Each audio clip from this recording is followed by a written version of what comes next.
Terrifying videos from residents in Turkey and Syria have given the world a glimpse into the death and destruction suffered early this morning when a massive 7.8 magnitude earthquake hit the region.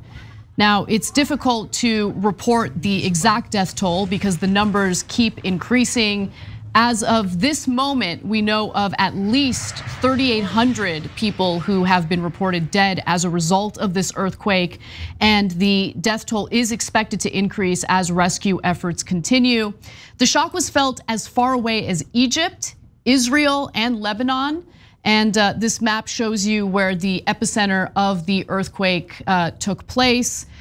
So it was in fact in Turkey, and the quake was about 11 miles deep, which is relatively shallow in the Earth's crust, making it even more destructive. Now, the initial earthquake centered near, and Cenk, you're gonna help me out with this. Gaziantep. Yes, in south central Turkey, was the deadliest to hit the country in more than 20 years, and was as strong as that of 1939, the most powerful ever recorded in Turkey. Almost 3,000 buildings collapsed across Turkey alone after the initial quake. More buildings, by the way, collapsed since then. Now, at least 1,650 people died and 5,000 people were injured initially. But as I mentioned, the death toll continues to increase. We do not know where the number of dead and injured can go, said the president of Turkey, Recep Tayyip Erdogan.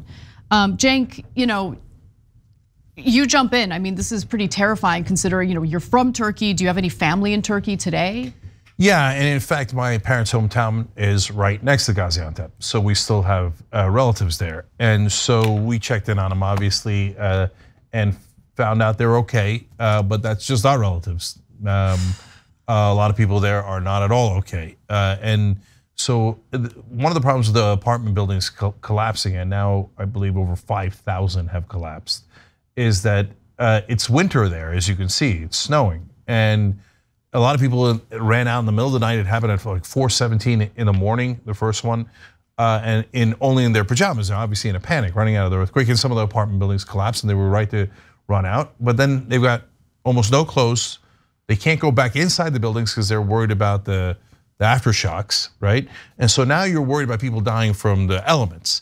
And this is one of the rare moments where we see the goodness of humanity, where it seems like almost the whole rest of the world is rushing in to help. And that's wonderful to see, anywhere from America, Europe, Israel, the Gulf states, United Arab Emirates, Russia's helping Syria, their ally, etc. So that's very heartening to see. But guys, the devastation here is tremendous for two reasons. One, the earthquakes were massive. A 7.8 is gigantic. It is, yeah. And then the biggest aftershock was a 7.5. That is enormous for an aftershock.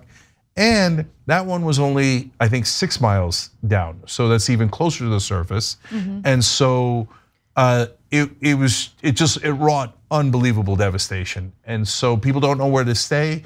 And them pulling the people out of the rubble, as always, that's the most heartbreaking. It is very, very hard to watch. Yeah. Every once in a while, they'll get a live child out of the rubble. Oh my God. And there was this family of 4 they found after 17 hours buried inside the rubble and almost freezing to death, including with kids. But they got them out. They got them out. So you see a couple of those stories, and that's great to see. But unfortunately, a lot of folks, of course, didn't make it out. Thousands of thousands. And Turkey lies on 3 fault lines. So that's why you hear these tremendous earthquakes coming out of Turkey every once in a while.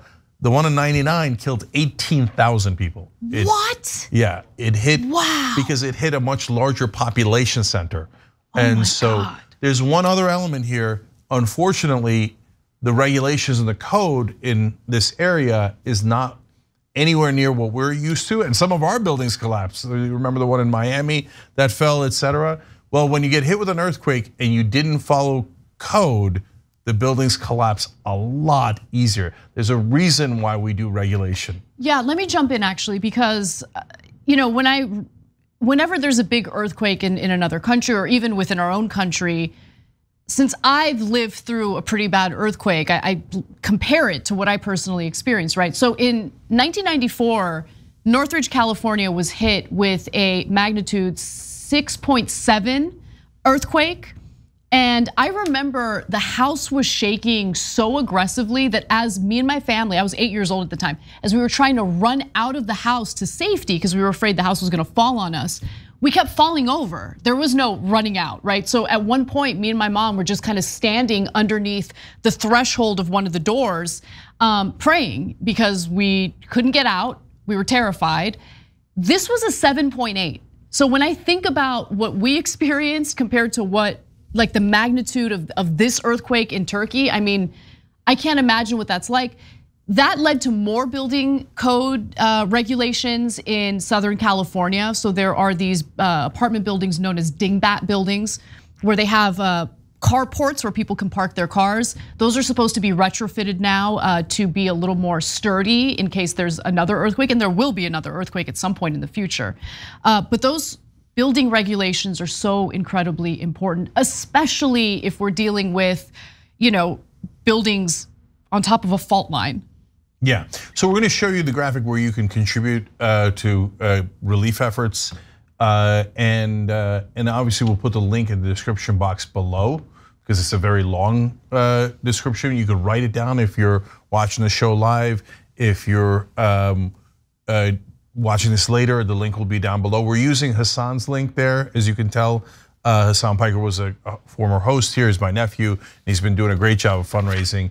But it's eventually going back to a trusted organization that's bringing the money, desperately needed money and relief to folks. And look, the videos I've seen, the over 5,000 buildings collapsed, that's devastation I haven't seen in a long, long time.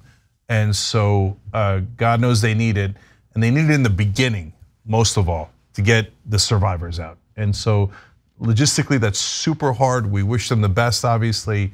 And as far as my relatives are concerned, they did find an old school, tiny little farmhouse, and so they're lucky. They at least have a roof over their head, and all of the different, cousins from back in the day that we're connected to are now there, and they're relatively safe. There's so many other people that are in dire need. So our heart goes out to them. Thanks for watching The Young Turks, really appreciate it. Another way to show support is through YouTube memberships. You'll get to interact with us more. There's live chat emojis, badges. You've got emojis of me, Anna, John, JR. So those are super fun. But you also get playback of our exclusive member-only shows and specials right after they air. So all of that, all you gotta do is click that join button right underneath the video. Thank you.